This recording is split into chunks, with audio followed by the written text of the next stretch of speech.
Okay. Hi, I don't know what happened there.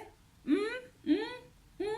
Triple H, Tube Entertainment, whatever you guys did. But this video isn't about that. This video is about books. So today I'm going to be doing a video. Yeah.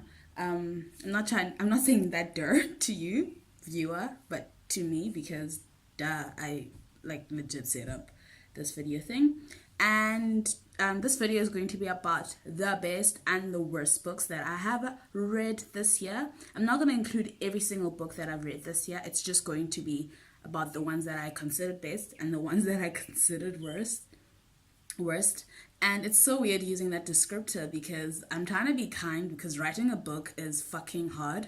And I've been writing a book since 2016. I'm not even halfway done. I'm not even like a quarter into writing it, and I keep on postponing it. So kudos to these people who wrote the books, but I still do find them that they fell short of a lot of things and there were lots of weaknesses in their books. And so I will be doing this based on looking at my laptop. So I will be reading through. Oh, this thing is big and it's dirty, my laptop. And so I will be reading sometimes, yeah? So the first book okay, it's in no particular order, but I will start off with the worst books. And I found that with these books is that the issue was the storyline for most of the time and the characters, because that is essentially what makes bad books most of the time. But anyway, so storyline as well as characters, we found that you don't have established characters or an established storyline, or you have an established storyline but you can't seem to follow it. There's so many distractions happening and it's not you sometimes like tend to wander off and not stick to the main argument or story. And then the characters, you found that I believe that a character needs to have like one defining a characteristic about them in a book. I know that's not how life works, but yeah, they need to have one defining characteristic, a very strong one, in order to carry the book, and that characteristic determines their choices and everything like that. So you find that a lot of the books, the characters are just okay. So the first book that was just bad for me was The Darkest Minds by Alexandra Bracken.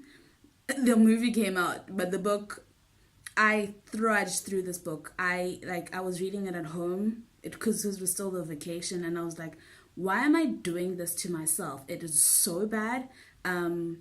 I enjoy the genre of superhero children or people with powers because I want to have powers. I still try to move objects around my room with my eyes, knowing that it won't work. But yeah, it was bad. I gave it 3 stars though, which is weird. And then their next book, I did not even finish this, autobiography by Lauren Christina. I said something about this in a previous video, so I'll link that.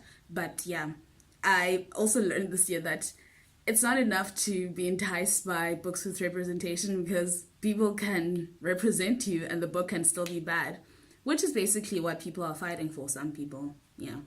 When We Collided by Lord Emery Lord. Oh, that book was bad. I read this book because I was mentally ill, so I needed some comfort in a character who's also mentally ill. That character didn't comfort me. Like, I was mentally ill, but I was still making some good choices. Period Pain by Kopana Madla. Yay. I also did a book review on this with Zwelo, and issue with this book is that it was just trying to tackle so many issues and just stick to your main story. Like, so this is what happened. And also just like the title, I get it, but it's like called Period Pain because you know how unnecessary period pains are. And yeah, I don't know, the title also didn't make any sense, but it's a nice title, I have to give it that. But like the story, they were trying to tackle so many things in the new South Africa. South Africa has a lot of issues. Just stick to one and you can tackle another issue later on. Next book was Sweet Medicine by Panashe Chigumadzi. There were so many things wrong with it. It was like one of the lowest rated books that I read this year. It was just all over the place again. I don't enjoy her writing. I think her writing is, oh, I don't want to say this because it makes me feel it's such a horrible thing, but I think her writing was bad in that book. But she has a new book out as well, though.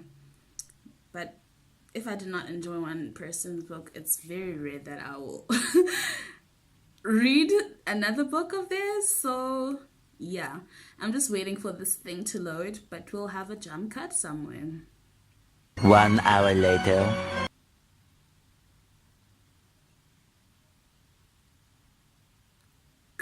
Approximately 10 hours later. And then another book that I thought was really not that great was Questions for Ada by Joma Ume Binyo. I hated the font of this book, hated it. I thought, like, whoever edited it or designed it, they just did a horrible job, and no. And I thought I was discussing this with Sam again, like the other day, about she's trying to stick to something, like so many things. She's trying to tackle so many things again. It's that issue again, that she doesn't just stick to her truth or her identity truth or whatever she wants to talk about. Like, pick 3 things to talk about and talk about them in your poetry. And then next was From Twinkle with Love by Satya Menon. Sorry if I'm pronouncing that wrong. Like, I'm pronouncing your name wrong, and I'm also saying your book was just in my worst reads. I'm sorry. But yeah, it's just, for me, the issue wasn't the storyline. It was more about the character. The character's decisions just weren't making any sense. And yeah, also just like, yeah. But it wasn't like a bad book. It was, I did not enjoy it because of the character. So yeah, I don't know if I'll read author Menon's book ever again. I'm not sure. Oh, this one. I believe in a thing called Love by Maureen Gu. I'm trying to read another book of hers, and I don't know. I don't think I was gonna finish it because yeah. But this book was horrible. Like, I will just link to the video somewhere because no. And that's it for the worst books. And now moving on to the best books.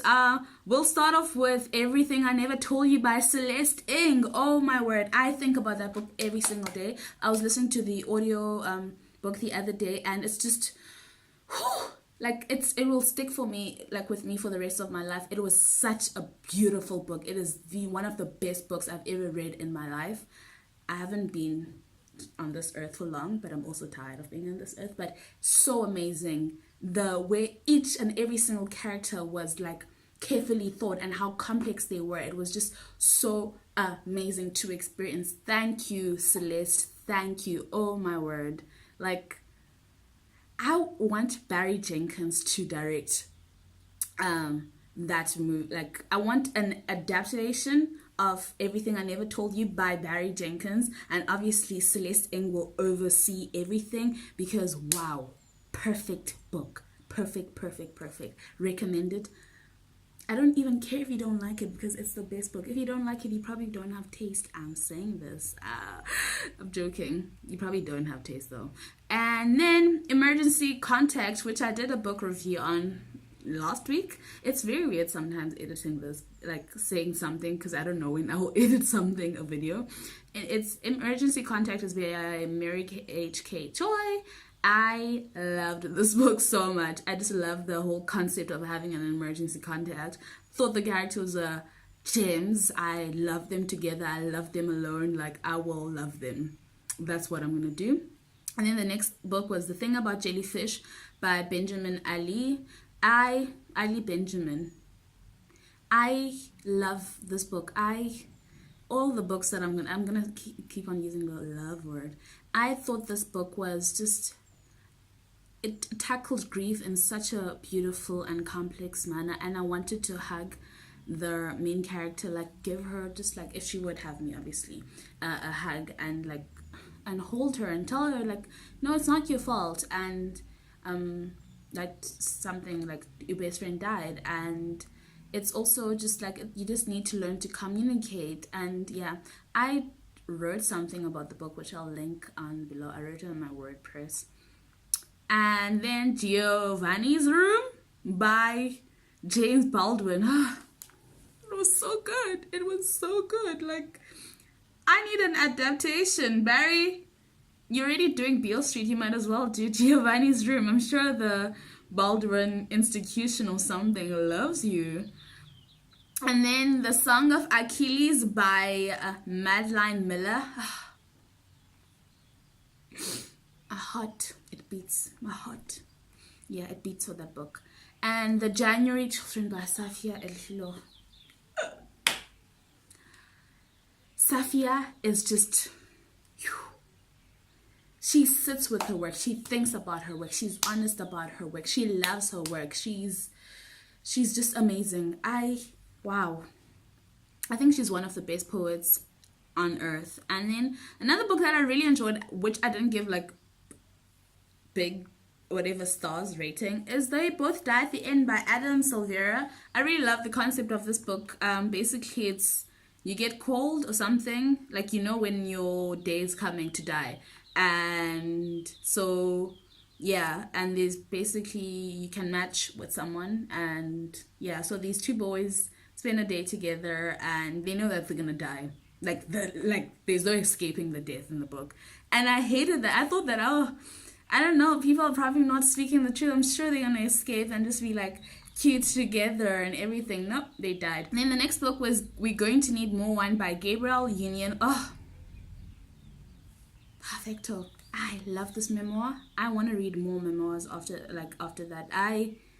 I'm scared though, because I will place other memoirs on the same scale and then I'll probably be disappointed, because yeah, that's how life works. And then The House on Mango Street by Sandra Cisneros. Oh, I'm gonna read more of her books. I related to this book so much. It felt like I don't care about representation that much, to be honest. I think it limits the way that I consume or relate with culture at times, because not necessarily, like, it's good to see yourself obviously and good to see your identity being represented, but yeah, which is very ironic when I'm going to talk about this. But yeah, I felt so seen in this book, and it was also very hard for me to read it because it was basically attacking all of the things that I'm running from. And yeah, we got honest there for a moment, and that's about it. I didn't read that much. I don't read that much, and I'm not hard on myself about that because I don't always have time to read. And I'll see you next time. If you have, before I say I'll see you next time, if you have a list of good or bad books that you've read this year, please tell me about them. Tell me about if you've read any of the books that I read, and tell me how you feel about them, and I will see you when I see you.